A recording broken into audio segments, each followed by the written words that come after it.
My name is Marina, and at 28 years old, I thought I understood family loyalty. When my parents tearfully explained they could not afford Christmas gifts for my 3-year-old daughter this year, my heart broke for their financial struggles. I immediately offered to help with their bills, even considered taking a second job. Then I discovered something that shattered everything I believed about the people who raised me. What I found hidden in their basement changed our family forever, and the revenge I orchestrated became legendary in our small Vermont town. Before we dive into this incredible tale of family betrayal and sweet justice, I want to know where you are watching from today. Whether you are cozy at home or taking a break at work, drop your location in the comments below. If this story of family secrets and ultimate revenge sounds like something you need to hear, smash that like button and hit subscribe because trust me, you will not want to miss how this unfolds. The truth I uncovered about my parents will absolutely shock you. The conversation happened on a gray December afternoon when my parents invited me over for what I thought was our usual Sunday dinner. My daughter Lily was napping upstairs while Mom served her famous pot roast, and Dad carved the meat with unusual precision. Their faces carried a heaviness I had never seen before, the kind of weight that settles into your bones when carrying terrible news. "Marina, honey, we need to talk about Christmas," Mom began, her voice trembling slightly. She twisted her wedding ring, a nervous habit I recognized from my childhood.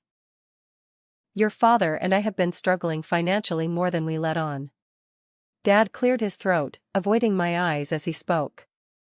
"The medical bills from Mom's surgery last year, combined with the roof repairs and my reduced hours at the plant, have really hit us hard. We are barely keeping our heads above water." My heart immediately went out to them. These were the people who had sacrificed everything for my education, who had worked double shifts to afford my college textbooks, who had been there for every milestone in my life. The thought of them struggling while I lived comfortably in my own home felt unbearable. "We hate to disappoint Lily," Mom continued, tears forming in her eyes, "but we just cannot afford to buy her any Christmas presents this year. We can barely afford groceries, let alone toys for a 3-year-old. Without hesitation, I reached across the table and grasped their hands. "Please do not worry about presents. Lily has more toys than she knows what to do with anyway. What matters is that we are together as a family. And honestly, if you are struggling this much, please let me help with your bills. I have some savings, and I would rather help you than see you stress like this." Dad shook his head firmly. "We cannot take money from our daughter. We raised you better than that. We will figure this out on our own, like we always have." Their pride was both admirable and frustrating, but I respected their decision. We spent the rest of dinner planning a low-key Christmas celebration, focusing on homemade gifts and family traditions that cost nothing but time and love. I left that evening feeling closer to my parents than I had in years, proud of how gracefully they were handling their financial difficulties. 3 days later, I returned to their house to drop off some of Lily's outgrown clothes for the charity drive Mom was organizing through her church. I used my spare key to let myself in, calling out as I entered. When no one answered, I assumed they were both at work and decided to leave the clothes in the basement where Mom stored donation items. The basement had always been Dad's workshop and Mom's storage area, filled with decades of family memories, holiday decorations, and the organized chaos of a life well lived. I made my way down the familiar wooden stairs, breathing in the musty scent of old wood and memories. As I reached the bottom step, I noticed several large boxes stacked near Dad's workbench that I had never seen before. Curiosity got the better of me, and I approached the boxes to see if they contained more donation items. The first box was sealed with clear tape, but I could see through a small gap that it contained what looked like brand new electronics. My heart began to race as I carefully lifted the tape to peer inside. What I found made my blood run cold. The box was filled with expensive items, still in their original packaging with price tags attached. A top-of-the-line tablet worth over $800, professional-grade headphones, luxury skincare sets, designer handbags, and jewelry that sparkled under the basement's fluorescent lighting. These were not second-hand donations or gifts they had received. These were brand new, expensive items that my supposedly broke parents had somehow acquired. With trembling hands, I opened the second box, then the third, then the fourth. Each container revealed more treasure. High-end kitchen appliances, name-brand clothing with tags still attached, expensive perfumes, and electronic gadgets worth thousands of dollars combined. Some items still had shopping bags from upscale department stores, and I found receipts showing purchases made just days after our conversation about their financial struggles. The basement suddenly felt suffocating as the reality of what I was discovering began to sink in. My parents, who had tearfully explained they could not afford a simple toy for their granddaughter, had somehow spent what appeared to be thousands of dollars on luxury items for themselves. They had looked me in the eye, accepted my sympathy, and allowed me to worry about their well-being while hiding a basement full of expensive purchases. I sat down heavily on Dad's old workbench, my mind racing to make sense of what I was seeing. Had they suddenly come into money and were too embarrassed to admit they had lied about their financial situation? Were these items stolen? The receipts suggested legitimate purchases, but where had the money come from if they were truly struggling as much as they claimed? As I examined the receipts more carefully, I noticed something that made my stomach drop even further. Many of the purchases had been made using store credit cards and payment plans, suggesting they had gone into debt to buy these luxury items while claiming they could not afford Christmas presents for their granddaughter.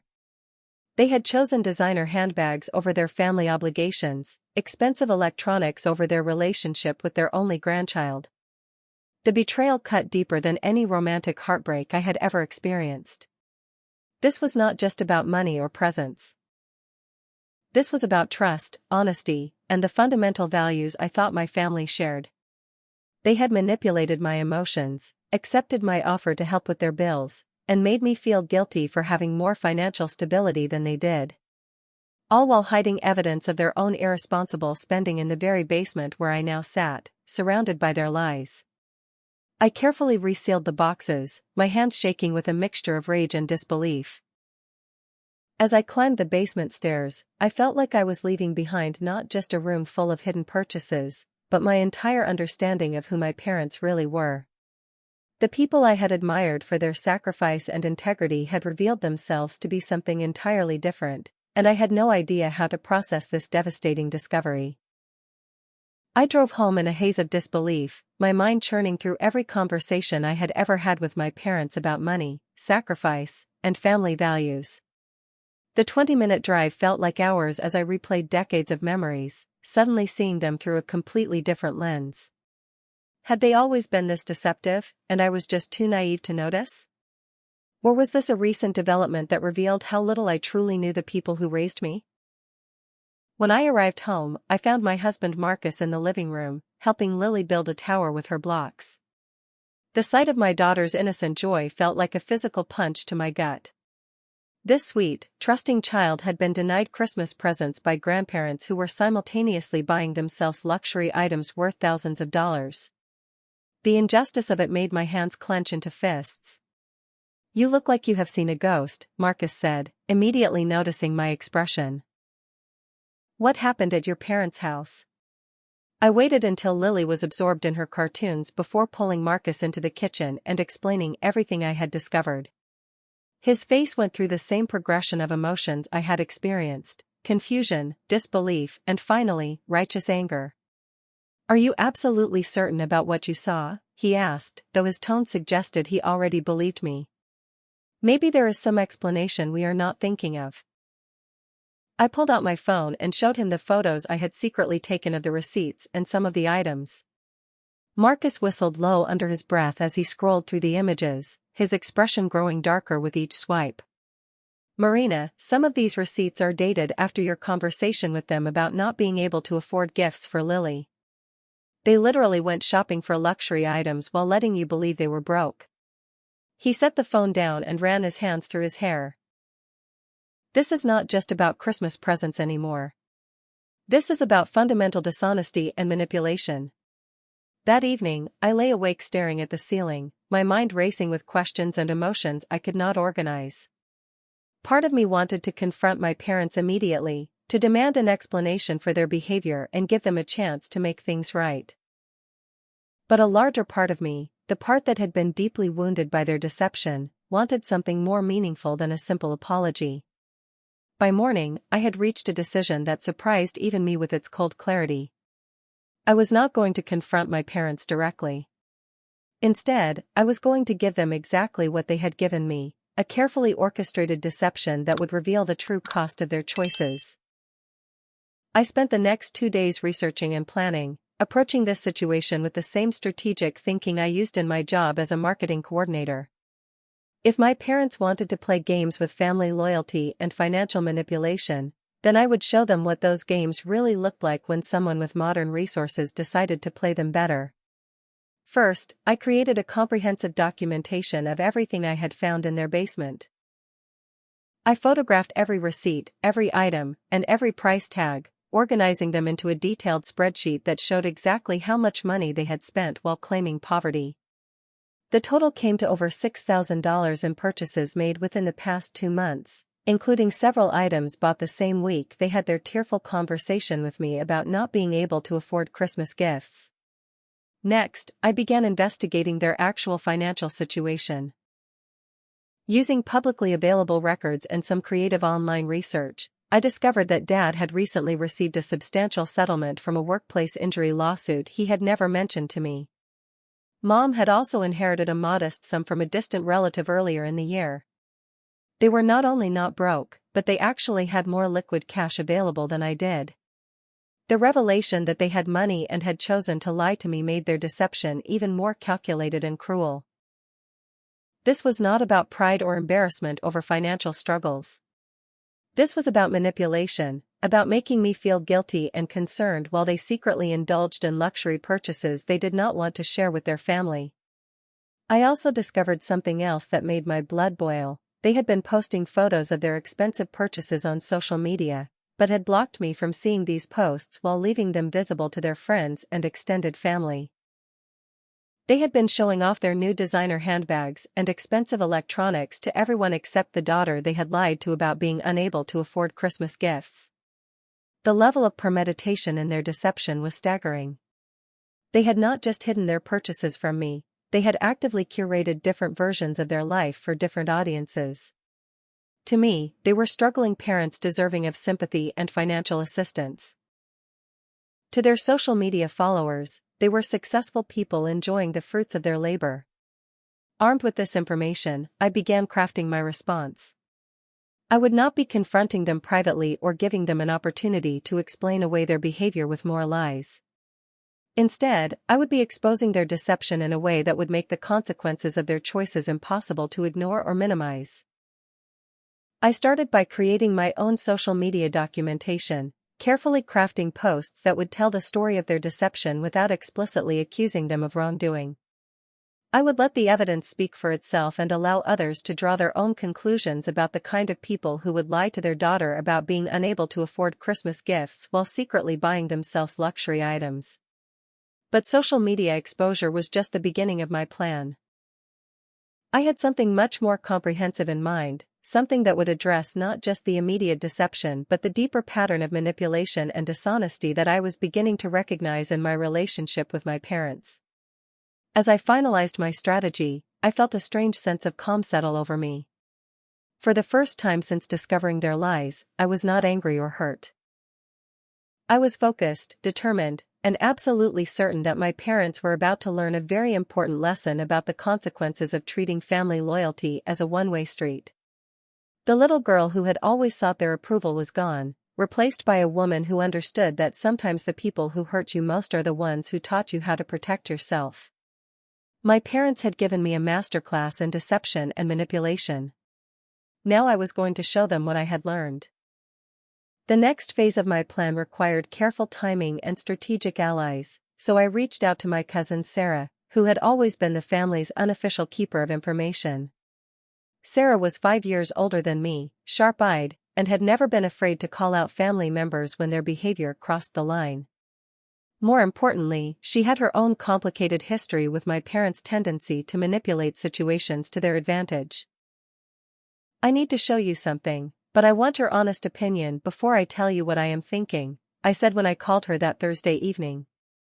We met at a coffee shop downtown the next day, and I spread the printed photos and receipts across the small table between us.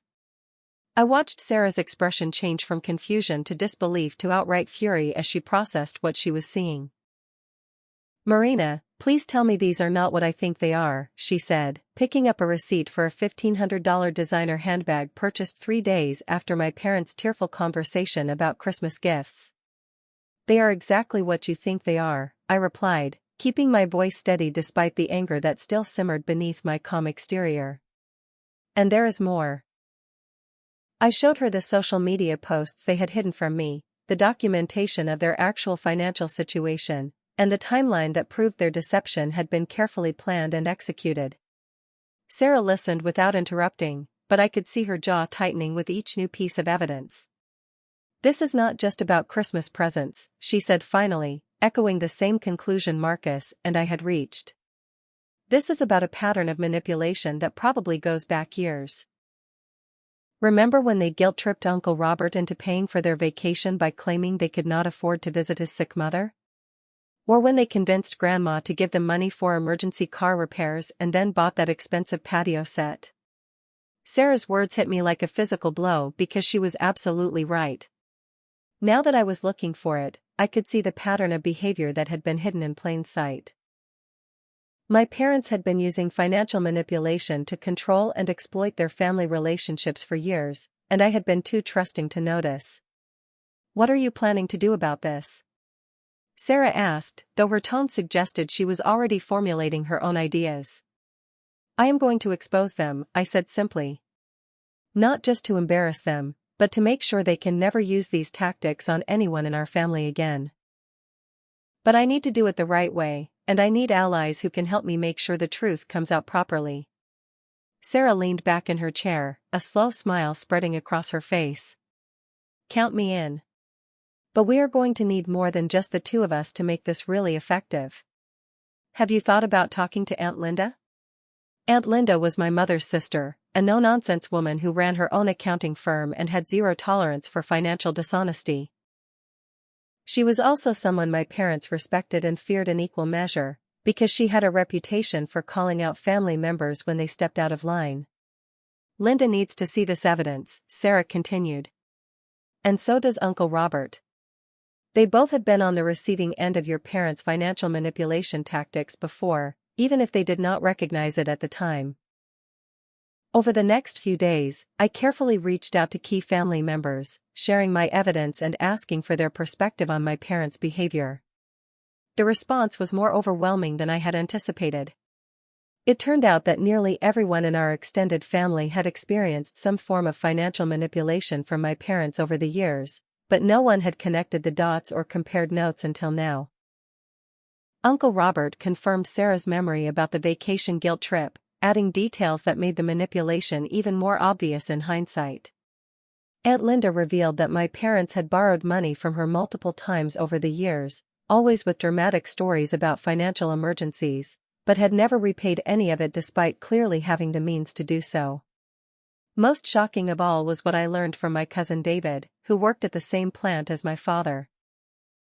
According to David, Dad had been bragging at work about his lawsuit settlement and showing off photos of his expensive purchases. He had never mentioned any financial struggles to his coworkers. In fact, he had been positioning himself as someone who was doing better than ever. "Your dad literally showed me a picture of that designer handbag he bought for your mom," David told me during a phone call that left me speechless with rage. "He said it cost more than most people make in a week, and he was proud of being able to afford it. This was like 2 days before Christmas, Marina. He was bragging about expensive purchases while his granddaughter was supposed to go without Christmas presents." The evidence of my parents' calculated deception was becoming impossible to ignore or explain away. They had not just lied to me. They had created entirely different narratives for different audiences, carefully managing information to maximize their advantages in every situation. Armed with testimonies from multiple family members and documented proof of years of manipulative behavior, I felt ready to move forward with the next phase of my plan. But I also realized that my original idea of simple social media exposure was not sufficient for the scope of deception I had uncovered. Instead, I began planning something much more comprehensive, a family intervention that would address not just the immediate Christmas gift situation, but the entire pattern of financial manipulation that had been damaging our family relationships for years. I coordinated with Sarah, Aunt Linda, and Uncle Robert to plan a family gathering under the pretense of an early Christmas celebration. My parents would be expecting a normal holiday party, but instead they would be confronted with the evidence of their deception and the testimony of every family member they had manipulated over the years. "Are you sure you want to do this publicly?" Marcus asked when I explained the plan to him. "This is going to blow up your relationship with your parents permanently. There is no coming back from something like this."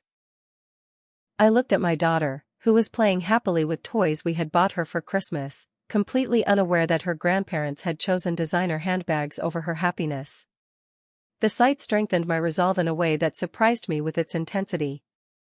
"My relationship with my parents has already been blown up," I replied. "They destroyed it when they chose to manipulate and lie to me rather than treat me with the honesty and respect that family members deserve." "I am not destroying anything. I am just refusing to pretend that their behavior is acceptable anymore."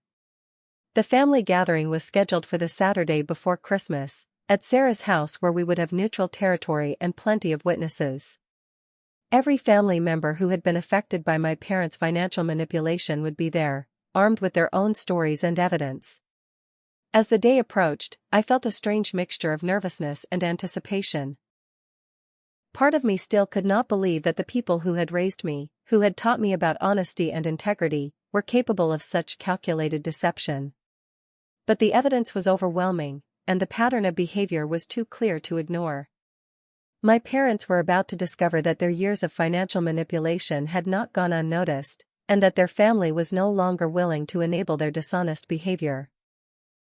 The little girl who had always sought their approval was gone, replaced by a woman who understood that sometimes protecting yourself means refusing to protect people from the consequences of their own choices. Saturday could not come soon enough, but I knew that when it did, everything would change forever. Saturday arrived with a crisp winter morning that felt charged with anticipation. I spent extra time getting ready, choosing my outfit carefully, a simple but elegant dress that projected confidence without appearing confrontational. As I applied my makeup, I caught my own eyes in the mirror and saw a strength there that I had never noticed before. This was not about revenge anymore, this was about truth and accountability. Marcus loaded our car with the evidence I had compiled. Printed photographs, receipts, bank records, and testimonies from family members all organized in a presentation folder that looked more like a legal brief than holiday reading material. Lily chattered excitedly about seeing her cousins, completely unaware that today would fundamentally change our family dynamics forever. We arrived at Sarah's house to find the living room arranged more like a meeting space than a party venue. The coffee table had been cleared for documents, and chairs were positioned in a semicircle facing the couch where my parents would sit. Aunt Linda was already there, her accountant's mind clearly appreciating the methodical organization of evidence. Uncle Robert paced near the window, his usual jovial demeanor replaced by grim determination. "Everyone knows the plan?" Sarah asked as we did a final review. "We present the evidence systematically, let them respond, and then each person shares their own experience with their manipulation tactics. No shouting, no personal attacks, just facts and consequences." When my parents arrived 20 minutes later, they walked into what they assumed was a normal family gathering. Mom carried a plate of her famous cookies, and Dad held a bottle of wine, both of them smiling and relaxed. The sight of their casual confidence made my stomach tighten with a mixture of nervousness and determination. "This is a lovely surprise," Mom said, settling onto the couch and looking around at the assembled family members. "It feels like we have not all been together like this in months." "Actually, there is something important we need to discuss as a family," I began, my voice steadier than I felt. "Something that affects all of us and needs to be addressed openly." Dad's expression shifted slightly, the first hint of wariness creeping into his eyes. "That sounds serious, Marina. What is this about?"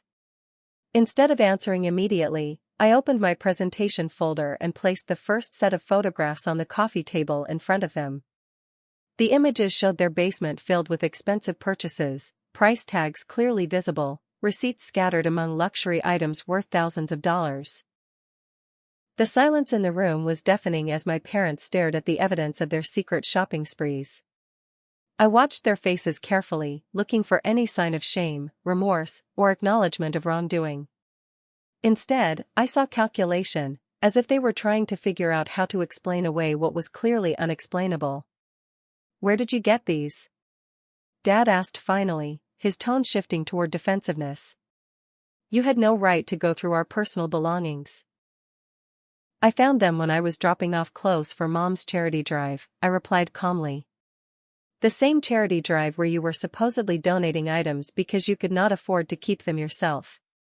I placed the next set of evidence on the table. Receipts showing purchase dates that coincided with their claims of financial hardship, bank records proving they had substantial funds available, and screenshots of social media posts where they bragged about their expensive acquisitions while hiding those same posts from me. "Let me make sure I understand the timeline correctly," Aunt Linda said, her professional voice cutting through the tension. "On December 3rd, you told Marina you could not afford Christmas gifts for your granddaughter because of financial hardship. On December 5th, you purchased a $1,500 handbag. On December 7th, you bought an $800 tablet. On December 10th, you posted photos of these purchases on social media with captions about treating ourselves and living our best life." Mom's face had gone pale, and she was gripping Dad's hand so tightly her knuckles were white. "You do not understand the full situation," she began, but Sarah interrupted her. "Actually, we do understand the full situation, because this is not the first time you have used financial manipulation to control family relationships," Sarah said, pulling out her own folder of documentation. "Uncle Robert, would you like to share your experience with their emergency vacation fund request last year?" For the next 30 minutes, family member after family member presented evidence of years of financial manipulation, guilt trips, and calculated deceptions. The pattern was undeniable. My parents had been systematically exploiting their family relationships for financial gain while maintaining different personas for different audiences. Dad attempted to justify their behavior by claiming they deserved nice things after years of sacrifice, but his arguments fell flat when confronted with the timeline showing they had prioritized luxury purchases over their granddaughter's Christmas presents. Mom tried to deflect by accusing us of ganging up on them, but the evidence spoke louder than her protests. "The issue is not that you bought nice things for yourselves," I said when they had run out of explanations. "The issue is that you lied to manipulate my emotions, accepted my offer of financial help under false pretenses, and chose designer handbags over your granddaughter's happiness. You made me feel guilty for having financial stability while you were secretly spending thousands on luxury items." The room fell silent as the full weight of their deception settled over everyone present. My parents sat on the couch looking smaller somehow, their confident facade crumbling under the weight of documented evidence and family testimony. "What do you want from us?" Dad asked finally, his voice barely above a whisper. "I want you to understand that your actions have consequences," I replied. "I want you to acknowledge that you have damaged trust within this family through years of manipulation and deception. And I want you to commit to honest communication moving forward, because this pattern of behavior stops today." Aunt Linda leaned forward, her businesslike demeanor softening slightly. "We are not trying to punish you or embarrass you. We are trying to save our family relationships by addressing a problem that has been damaging them for years. But that requires acknowledgement of wrongdoing and genuine commitment to change." The confrontation lasted another hour, with my parents alternating between defensive justifications and reluctant admissions of poor judgment. They eventually acknowledged that their handling of the Christmas gift situation had been wrong, but they struggled to see the broader pattern of manipulation that everyone else recognized. As the family meeting concluded, I felt emotionally drained but strangely relieved. The truth was finally out in the open, documented and witnessed by people who could no longer be manipulated by carefully crafted sob stories. Whether my parents chose to learn from this experience or not, they would never again be able to use their old tactics without family members recognizing and challenging them. The little girl who had always sought their approval was truly gone, replaced by a woman who understood that love without honesty is not really love at all. The days following our family confrontation unfolded like watching a controlled demolition in slow motion. My parents left Sarah's house that Saturday afternoon without saying goodbye to anyone, their faces masks of humiliation and barely contained rage. The silence from their end was deafening, but the ripple effects of our intervention spread through the extended family like wildfire. By Monday morning, my phone was buzzing constantly with calls and messages from relatives I had not spoken to in years. Word of the confrontation had reached every branch of our family tree, and the response was overwhelming. Cousin after cousin, aunt after uncle, all reached out to share their own experiences with my parents' manipulative behavior, stories I had never heard because everyone had assumed they were isolated incidents. "Marina, I had no idea other people had experienced this too," my great-aunt Patricia told me during a tearful phone call. "Your parents convinced me to pay for your mother's dental work 3 years ago because they claimed their insurance would not cover it. I found out later they had used their insurance money to buy that expensive outdoor furniture set." The pattern was becoming clearer with each conversation. My parents had been running sophisticated manipulation schemes across multiple family relationships for years, carefully managing information flow to prevent anyone from seeing the full scope of their deception. They had turned family loyalty into a business model, and I had unknowingly been their most reliable source of guilt-driven financial sympathy. What surprised me most was how relieved everyone sounded when they realized they were not alone in their experiences.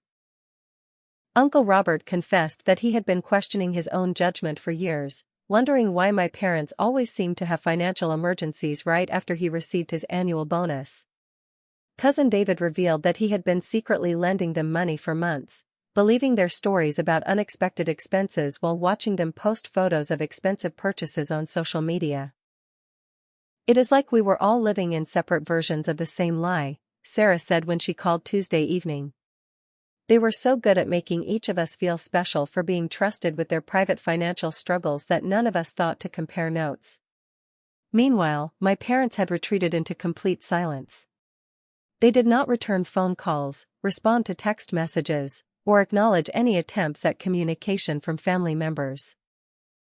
Their social media accounts went dark, and according to neighbors, they had not left their house since Saturday afternoon. Part of me felt genuinely concerned about their well-being. Despite everything they had done, these were still the people who had raised me, and the thought of them isolated and hurting triggered decades of conditioning to prioritize their emotional needs over my own. But Marcus helped me maintain perspective when I wavered in my resolve. "They are not isolated because the family abandoned them," he reminded me Wednesday morning as I stared at my phone, debating whether to call them. "They are isolated because they chose manipulation over honesty, and now they are experiencing the natural consequences of that choice. You did not create this situation, Marina. You just refused to continue enabling it." The silence from my parents finally broke Thursday evening when Mom called, her voice shaking with what sounded like a mixture of tears and rage. "I hope you are happy with what you have accomplished," she said without any greeting or preamble. "You have turned the entire family against us over a misunderstanding about Christmas presents. Do you have any idea how humiliated we feel? How betrayed?" I took a deep breath before responding, drawing on the emotional clarity I had developed over the past week. "Mom, this was never about Christmas presents, and you know that. This was about a pattern of dishonesty and manipulation that has damaged trust within our family for years." "That is not true," she replied, but her voice lacked conviction. "We have always done our best for this family. We sacrificed everything for you kids, worked ourselves to the bone to provide for everyone, and this is how you repay us? By embarrassing us in front of the entire family?" The conversation continued for 20 minutes, with Mom alternating between playing the victim and making subtle threats about cutting me out of their lives permanently. What struck me most was her complete inability to acknowledge any wrongdoing beyond poor judgment about the Christmas gifts. The broader pattern of financial manipulation, the years of calculated deception, the systematic exploitation of family loyalty, none of that seemed to register as genuinely problematic in her mind. "I need you to understand something," I said as the call was winding down. "I love you and Dad, but I cannot have a relationship built on lies and manipulation anymore. If you want to rebuild our connection, it has to start with honest acknowledgement of what actually happened and genuine commitment to different behavior moving forward." "You are asking us to admit to things that are not true," she replied. "We are not the monsters you are making us out to be." After I hung up, I sat in my kitchen feeling emotionally exhausted but strangely at peace. The woman on the phone bore little resemblance to the mother I thought I knew, but at least now I was dealing with reality instead of carefully constructed illusions. Friday brought an unexpected development when Aunt Linda called with news that felt like the final piece of a complicated puzzle clicking into place. "I did some more digging into your parents' financial situation," she said, her accountant's instincts having been triggered by everything we had discovered. "Marina, they are not just irresponsible with money. They are in serious financial trouble, probably worse than they originally claimed. Those expensive purchases were not made with cash, they were financed through high-interest credit cards and store payment plans that are costing them a fortune." The revelation hit me like a physical blow. My parents were not just manipulative. They were financially self-destructive, using family sympathy to cover for spending habits that were genuinely unsustainable. They had been borrowing from family members not because they were temporarily short on funds, but because they were trapped in a cycle of debt created by their own poor decisions. "They are probably looking at bankruptcy within the next year if they do not make major changes," Aunt Linda continued. "Those luxury purchases they were hiding from you? They are probably going to lose them anyway when the bills come due." As I processed this information, I realized that my parents' deception had been even more complex than I understood. They had been using family manipulation not just to maintain their lifestyle, but to delay facing the consequences of financial choices that were destroying their future security. The people I had confronted Saturday afternoon were not just liars and manipulators. They were people in genuine crisis who had chosen family exploitation over seeking real help for problems that were rapidly spinning beyond their control. 3 months have passed since that transformative Saturday afternoon at Sarah's house, and the landscape of my family relationships has changed in ways I never could have anticipated. The silence from my parents eventually broke, not through apologies or acknowledgments, but through a series of financial crises that made their deception impossible to maintain any longer. In February, they faced foreclosure proceedings on their house. The expensive purchases they had hidden in their basement were repossessed by creditors, and Dad lost his job when the stress of their financial situation began affecting his work performance.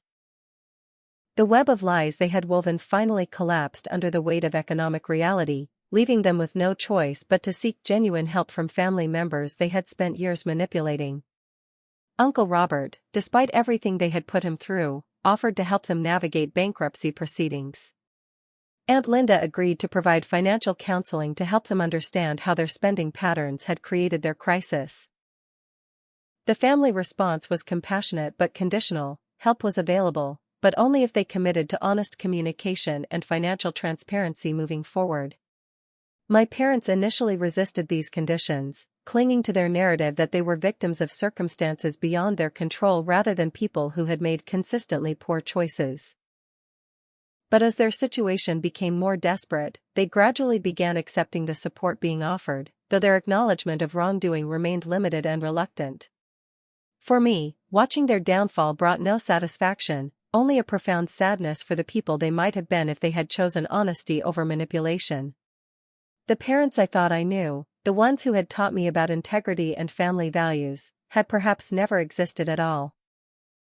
Coming to terms with that loss felt like grieving a death, but it also opened space for new relationships built on authentic foundations.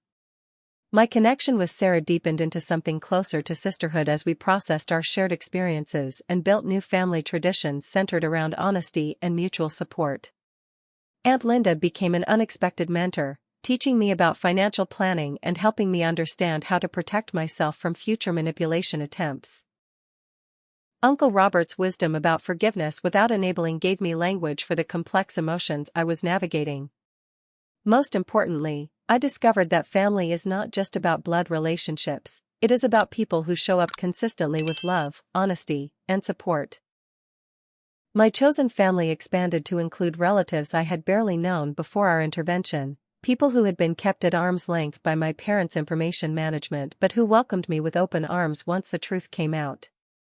Lily, now 4 years old, has grown up understanding that love means being honest with people you care about, even when the truth is difficult. She adores her extended chosen family and has never questioned why Grandma and Grandpa are not as present in her life as her great-aunts, cousins, and honorary relatives who show up for every birthday and milestone with genuine joy and celebration. Marcus and I have used this experience to strengthen our own relationship, discussing how we want to handle money, family dynamics, and conflicts in our marriage. We have established clear boundaries about financial transparency and made commitments to address problems directly rather than allowing them to fester beneath the surface of family politeness. The most unexpected development has been my relationship with my parents themselves. After months of stilted interactions and careful boundaries, we have slowly begun rebuilding a connection based on reality rather than illusion. They have never fully acknowledged the scope of their manipulation or the damage it caused, but they have made genuine efforts to change their behavior patterns. Our Christmas celebration this year looked completely different from previous years. Instead of elaborate gift exchanges that masked underlying tensions, we focused on simple traditions that honored genuine connection. My parents brought modest, thoughtful presents for Lily, items they had actually budgeted for rather than financed through credit cards or guilt trips. The conversation was honest about their ongoing financial struggles and recovery process, without dramatic manipulation or hidden agendas. It is not the relationship I once thought we had, but it is more real than anything we shared before. I no longer look to them for validation or approval, but I can appreciate the people they are becoming as they work to rebuild their lives on more honest foundations. Looking back on that December afternoon when I discovered their lies, I realized that the woman who found those hidden purchases in their basement was already changing into someone stronger and more self-aware. The confrontation did not create my boundaries and self-respect, it revealed qualities that had been developing beneath my people-pleasing exterior for years. The family drama that began with Christmas presents and financial manipulation taught me that protecting yourself sometimes means refusing to protect other people from the consequences of their choices. It showed me that real love requires honesty, even when that honesty is painful. Most importantly, it demonstrated that family loyalty should flow in multiple directions, not just from children to parents who demand sacrifice without offering transparency in return. My story has resonated with friends and extended family members who have shared their own experiences with manipulation and boundary setting. Several cousins have used our intervention as a model for addressing their own toxic family dynamics, and Aunt Linda has started facilitating informal workshops about recognizing and responding to financial manipulation within families. The little girl who desperately wanted her parents' approval has grown into a woman who understands that approval means nothing without respect, and respect requires honesty. I am grateful for the difficult lessons my parents taught me, even though they probably did not intend to teach them. Today, Lily and I are building snowmen in our backyard while Marcus prepares hot chocolate in the kitchen. My phone buzzes with messages from my chosen family, Sarah sharing photos of her twins' latest art projects, Aunt Linda sending article links about financial literacy, Uncle Robert checking in about our weekend plans. This is what real family looks like. People who show up consistently with love, support, and honesty, even when it is inconvenient or difficult. Have you ever had to set boundaries with family members who crossed the line between asking for help and manipulating your emotions? I would love to hear your stories in the comments below. Sometimes knowing we are not alone in these experiences makes all the difference. If this story of family karma and justice resonated with you, please hit the like button and subscribe for more real-life stories about standing up for yourself and building healthier relationships. Share this video with anyone who might need to hear that they deserve honesty and respect from the people they love, even when those people happen to be family. Thank you so much for listening to my journey, and I hope it helps you recognize your own worth in whatever family situations you might be navigating. Remember, real love does not require you to accept lies, and protecting yourself is not the same thing as being selfish.